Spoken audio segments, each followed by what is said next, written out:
Hello everyone.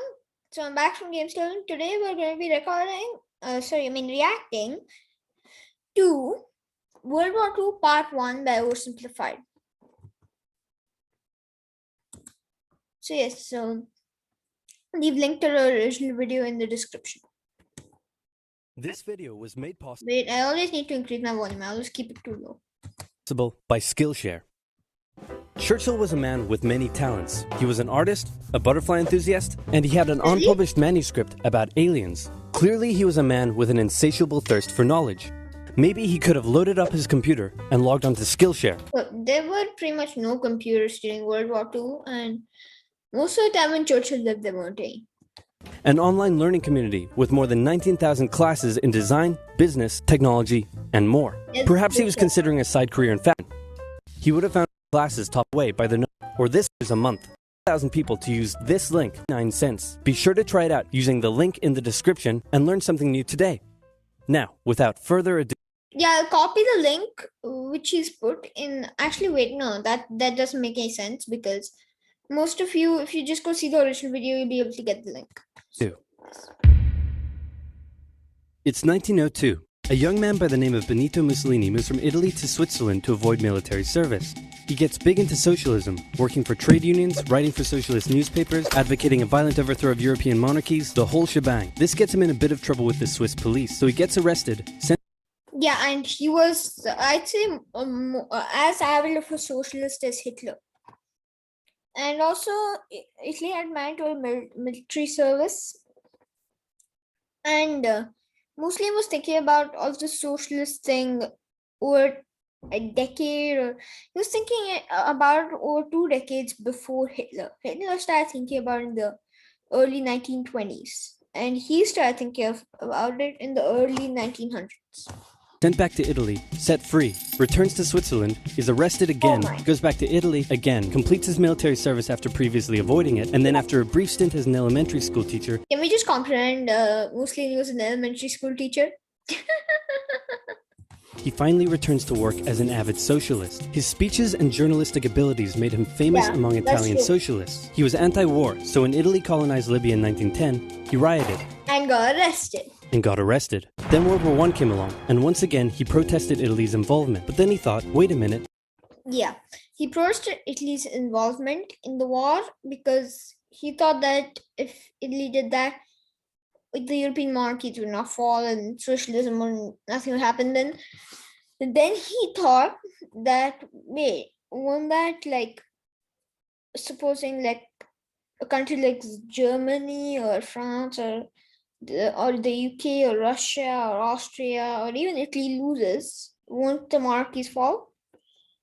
So he was thinking of that when he changed his decision to pro-war. This war could bring about the social climate needed to overthrow European monarchies and bring about the socialist revolution everywhere. And suddenly he was pro-war, but his fellow socialists didn't like his new pro-war stance, so they kicked him out of the party. So then he said, you know what? I'm done with socialism. We need something new, not based on class divisions tearing us apart, but based on unity through nationality. And he thought of fascism. We'll conquer the And he also wanted to reform, he also wanted to reignite the Roman Empire. Mediterranean and reunite all Italian peoples just like the days of the Roman Empire. I'll call it fascismo, and it will guide the Italian nation to greatness. That's all well and good, Mr. Mussolini, but what kind of haircut am I giving you? Bald. Let's go with bold.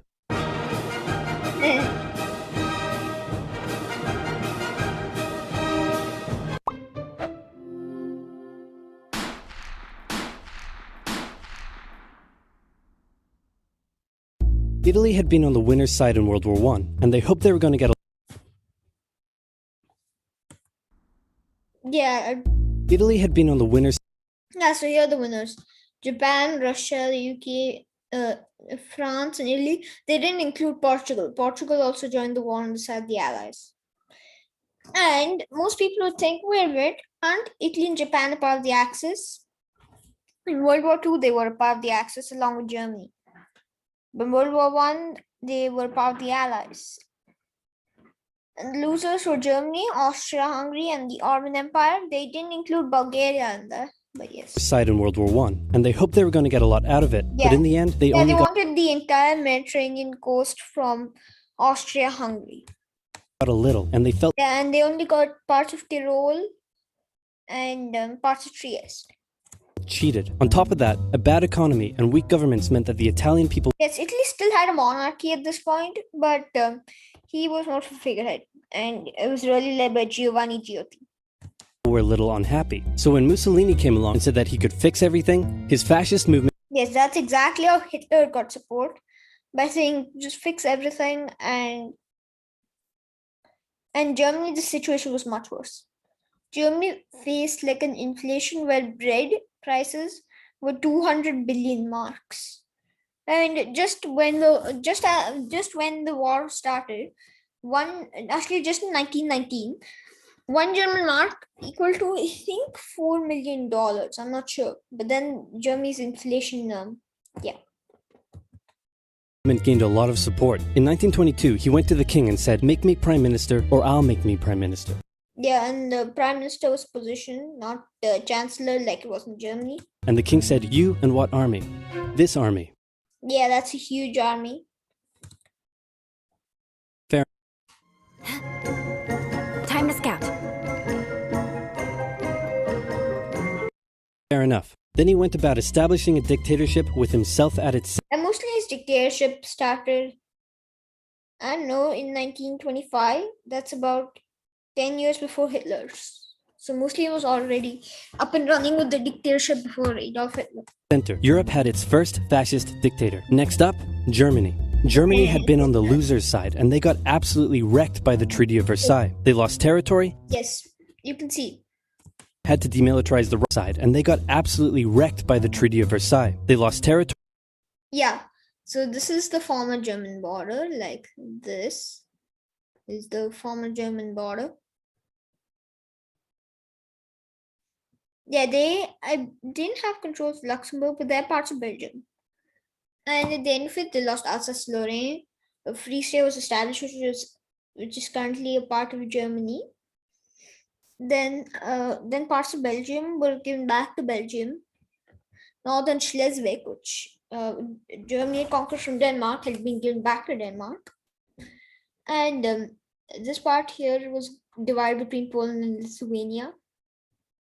And basically, the largest loss was from Poland, which created the Polish corridor. And also, they lost a bit to the Czech Republic. Had to demilitarize the Rhineland, had to reduce their army to just 100,000 men. And 100,000 men, you might think is huge, but that's extremely small for modern warfare. Couldn't have an air force, had to pay the Allies a huge amount of money that it didn't have. Not 800 billion, we talked about this yesterday. It wasn't 800 billion. And a new rule was established that every Englishman withheld the right to walk into the center of Berlin, pick out any German they wanted, and spank the hell out of them. I made that last one up, but it helps you understand how all of this felt to Germans. On top of that, a bad economy and weak governments meant that when a small angry man with a silly mustache came along and said that he could fix everything, the German people loved it. Hitler had been a soldier during World War I. Yes, most people forget that he was a soldier during World War I, and he basically witnessed Germany's defeat firsthand. And he was crazy patriotic, and nobody was madder than him. Oh, and Deutschland is basically is Germany in German. About Germany's humiliation. He helped start a new political party. He didn't start it, he joined it. He was actually hired by the army to spy on the party, but then he ended up agreeing with most of the things and joined. After leaving the army, he joined them. And in 1923, attempted a march on Munich with and the only reason they're censoring this is because that's a Nazi sign. His boys. And then he got arrested. Yeah. But his popularity grew and grew, and in 1933, the president made him chancellor. Yeah, President von Hindenburg. He believed he was Germany's great destined savior, and he went full megalomaniac, establishing a dictatorship with himself at its center. Yes. And Hitler was basically, how do I say it? He considered, even though Muslim was his ally, he considered Southern Europeans to be inferior to Northern Europeans. Europe had fascist dictator number 2. Hitler and Mussolini had a lot of the same ideas, but more importantly, they had this. Okay, I will just read these ideas. Dictator number 2. Hitler and Mussolini had a lot of the same ideas. Radical nationalism for both, totalitarianism for both, wants and militarism for both, anti-democratic for both, anti-socialist for both, extremely racist for Hitler was, and mostly was quite racist, but not as much as Hitler. Ideas, but more importantly, they had the same enemy. Yes, France, Britain, Russia, which is now Soviet Union, but Germany had the enemy of Poland, which basically made the Polish corridor. And they started to get along. Anyone else want to be friends? Franco? No? Francisco Franco, that's why they say Franco, and they just launched the Spanish Civil War. Francisco Franco wins it. He's also a fascist dictator, and he could have joined them and basically made the Axis unstoppable. You good? I do. Who's that? It's Japan. Yes, Japan. And they've taken over northern China. Manchukuo, or you can also call it Manchuria, I think. I'm not sure. Let's rewind a bit. Japan had isolated itself from the rest of the world for over 200 years. Yes, I believe it was in the mid-late 1600s to mid-late 1800s, sorry. And then the Americans showed up. Until the Americans showed up and said, you're going to trade with us and you're going to like it. Then the Western powers imposed a bunch of unequal treaties, meaning Japan's economy was bust. They also had... Yeah, the unequal treaties was a big part that led to Japan's involvement in World War I and World War II. So World War I, they were like on the side of the Allies, but in World War II, one thing which it doesn't show is this territory, which is pretty much Japanese right now. So yeah, but World War II, they joined the Axis because the West did not include them in the Treaty of Versailles as much as they hoped. Oh wait, sorry, I clicked on the wrong button. Had no natural resources, so they decided to go get some. They went to war with China to gain a sphere of influence over Korea, and they took a bunch of China's stuff. But then the West said, hey, cut that out. And since Japan...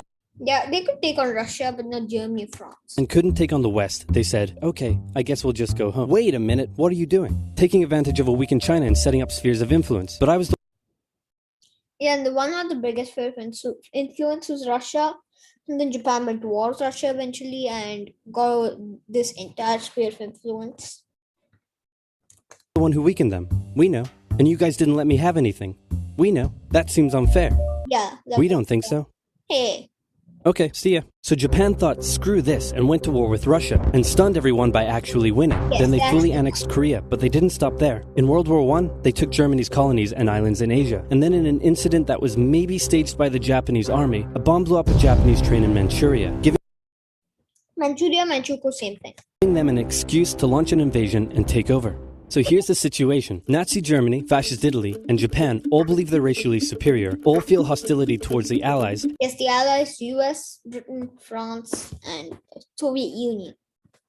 Also, Japan felt hostilities to China, Germany felt hostilities to Poland, and Italy felt hostilities to, I'm not sure which one, I can't remember, but yes. And all want to militarize and take over more stuff. And so they did. Let's start with Germany. Hitler hated the Treaty of Versailles, and now he was ready to begin undoing it. In complete violation of the treaty, the first Luftwaffe squadrons were set up. Luftwaffe was basically the German Air Force, and conscription meaning the army was sent over 100,000. Conscription was introduced, and he pimped up his army. The Allies did nothing. Then Hitler sent his army back into the demilitarized Rhineland, giving orders to immediately retreat if the Allies showed up. The Allies did nothing. With his military re-strengthened, he could now move on to step 2.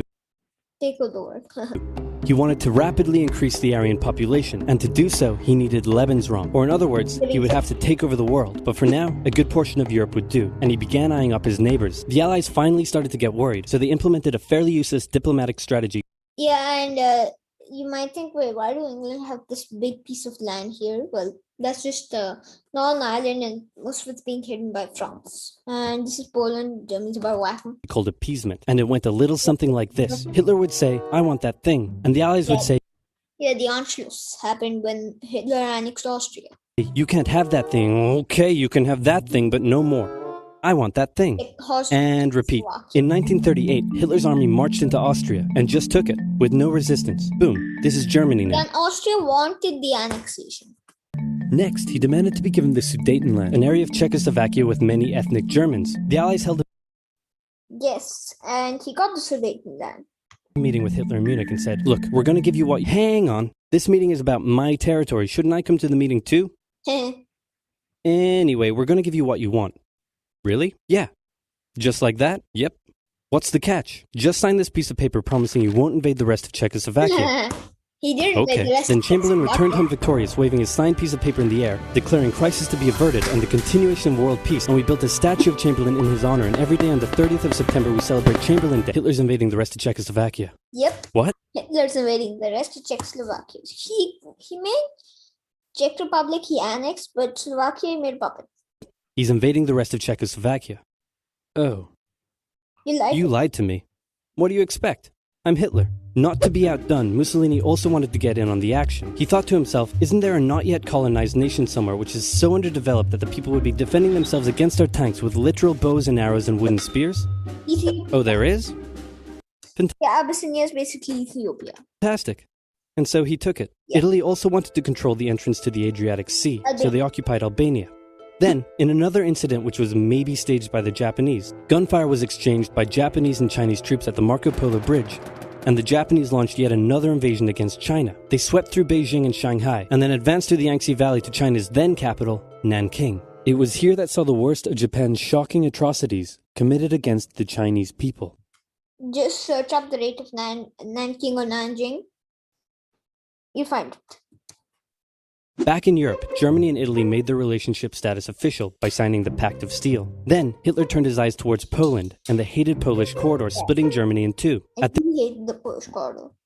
So he basically wanted, he made deals with Stalin that Stalin would get like this much Poland, but he'd get all this. At this point, the Allies really had to put their foot down, and they actually put a foot down. Warned him that an invasion of Poland would mean war. Hitler had planned to continue his advance eastward, but he didn't want to end up fighting a war on two fronts. So for now, he made an alliance with Stalin, saying, "How about we both invade?" It's not an alliance per se. It was a defensive pact. So if one was invaded, then the other would assist. Poland and split it between the two Sorry, it was a non-aggression pact, meaning none of them would be aggressive to each other. of us, and I definitely won't not refrain from not betraying you sometime in the future. Sounds It was also called the Molotov-Ribbentrop Pact. good. This new alliance stunned the West. On the 1st of September 1939, German troops entered Poland, and Britain and France declared war on Germany. Yeah, and Britain and France did nothing. The Poles fought hard, but they were no match for the two giants crashing down on them from either side. Then came a period known as the Phony Yeah, look at that. Germany took all of that and made this a buck. War, where everyone just sort of sat around not doing much. The French had launched a small invasion into the Saarland, but they maintained mostly defensive positions, and after a while decided to just turn around. Who wants to go home? And they only have 4 soldiers. Yeah, that's 100% not true. They obviously had more, but yeah, he's just showing that as something. And they also changed the uniforms from World War One. And call it a day. Speaking of France, the French were still super proud of their victory in World War I, and they hadn't really moved on from it. They still used horses, they dispatched messages by... They used horses when there were cars. And they used motorbike when there was radio. motorbike instead of using radio. Orders from the commander-in-chief were usually Yeah, drew drills and stuff. But on the radio, you could give a very detailed order. pretty vague, and the troops were rarely inspected. Yeah, I literally can't even see that. They're drunk. They built a line of defenses along their German border, but didn't bother extending it all the way to the... Yeah, I talked about the Maginot Line yesterday. And that it was built after World War One. It was built in the early 1930s just to deter an invasion. But Belgium, they built it until Luxembourg, until about here. But Belgium did not approve of the line being built there, so they didn't do it. Channel, and they wouldn't launch artillery strikes against Germany out of fear of being retaliated Yes, artillery is still very widely used today. against. In a war, they didn't want to attack the enemy. And at first the UK wasn't much better. Chamberlain still naively hoped that the war could be ended diplomatically. Instead of bombing raids, the RAF dropped propaganda leaflets over German cities, which one air marshal said likely did nothing but provide the continent with toilet paper for the Altenhausen means outhouse in German. duration of the war. They also only sent 200,000 men to France, while the French had mobilized millions. Both Britain and France wanted to avoid a repeat of the First World War, and so they wanted to keep the war as far from home as possible. So they turned their eyes north, Norway. towards Norway. Neutral Sweden was exporting iron ore to Germany through neutral Norway, so the Allies asked them if they could please stop exporting iron ore to Germany. But this request UK created the group, so this is Sweden and Norway. New phone through this. was refused. Then the Soviet Union attacked Finland, so the Allies said, the Winter War was just a dumb struggle by the Soviet Union. They got some land out of it. Like, look at my cursor. This is what they got out of it. But yeah, that's about it. how about we land troops in Norway and move them across Sweden to go help out your good pal Finland, and along the way maybe take control of all your airfields. But Norway and Sweden still said no. So the UK mined the waters around Norway to force any transport ships into international waters, and they also attacked a German tanker they found in the area. Hitler realized what the Allies were up to, and he quickly moved to secure his supply of iron ore. He launched an invasion through Denmark into Norway. The Allies rushed to land troops at key ports along the coast, but Germany had taken control of Norway's airfield, and their air superiority decided the fight. The Allies had to retreat. After this slightly embarrassing Chamberlain resigned after Norway fell.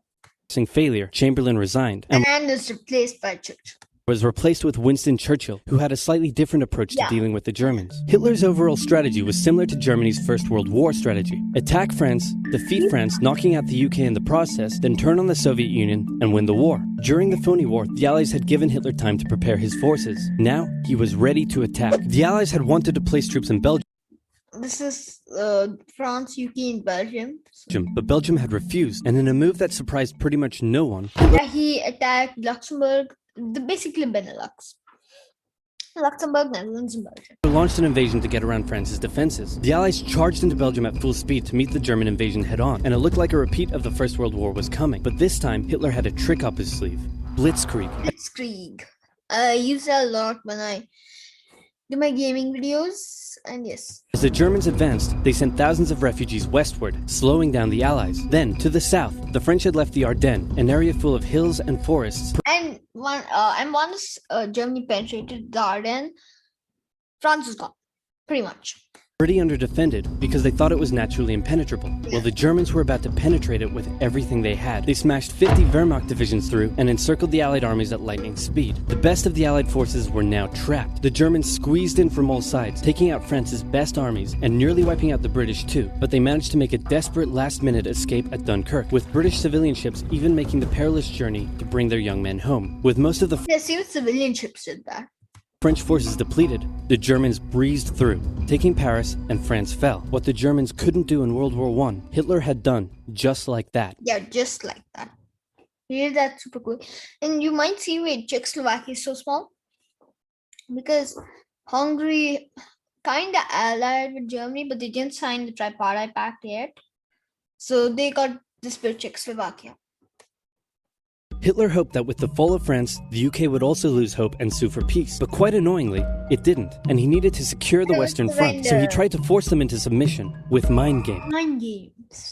The UK were now all alone, and Hitler wanted to emphasize that. First of all, just before France fell, Italy finally declared war on the Allies, making the UK's situation even worse. Next, instead of just occupying all but they showed Italy with the borders which had in Austria-Hungary before World War I, so that's a lot. of France, Hitler occupied the coastal areas for defense, but allowed France to continue its existence as a German. If you only occupy coastal areas, give like this to Italy and Corsica also. And I think you should give actual France most of the border of Switzerland. Puppet state. This way, it looked like the UK's old ally had decided to switch sides. Hitler also hoped that the UK wouldn't attack any of her old allies' navy bases or colonies in Africa, giving Hitler... France had pretty much the most land in Africa, and Belgium had also fallen, but Congo, most of the Belgian government had moved to the Congo during the war. And then the Italians were there, the British controlled pretty much everything else, and then the Portuguese stayed neutral, Spanish stayed neutral. Or an extra line of defense to the south, but the UK made sure to respond to this by sailing down to France's navy base in Algeria and wrecking a bunch of ships. So have at it. Hitler then began laying down plans for an invasion of Great Britain. Before German troops could land on British soil, he would first need air and naval superiority across the Channel. Waves of German bombers came, while the completely outnumbered RAF worked bravely around the clock in an attempt to quell the German attacks. At first, the Luftwaffe targeted British ports and coastal facilities. Then it attacked RAF bases, crippling the RAF's ability to defend the nation. And it looked like Hitler's Great British invasion. And why do they have the French flag. I don't know. But RAF basically means Royal Air Force. Invasion was coming. But then, Churchill ordered a small, pretty insignificant bombing raid over Berlin. It didn't do much damage, but Hitler was furious, and he immediately... Wait, what? Pretty insignificant bombing raid over Berlin. It didn't do much damage, but Hitler was... Führer. He was called Führer, and now they just added us to Führer, so yes. Furious, and he immediately ordered the Luftwaffe to refocus its attacks on civilian targets in London. Children were sent off to the countryside away from their parents to avoid danger, and frequent trips to air raid shelters became a daily occurrence. But British morale held firm. Smiling, knitting, lounging casually, these people have balls of steel. This refocusing on London also gave the RAF breathing space to reorganize, so Hitler kind of shot himself in the foot there. Just the foot for now. Just the foot for now. Finally, the Luftwaffe sent one massive all-out attack on London, and the RAF successfully repelled it, destroying...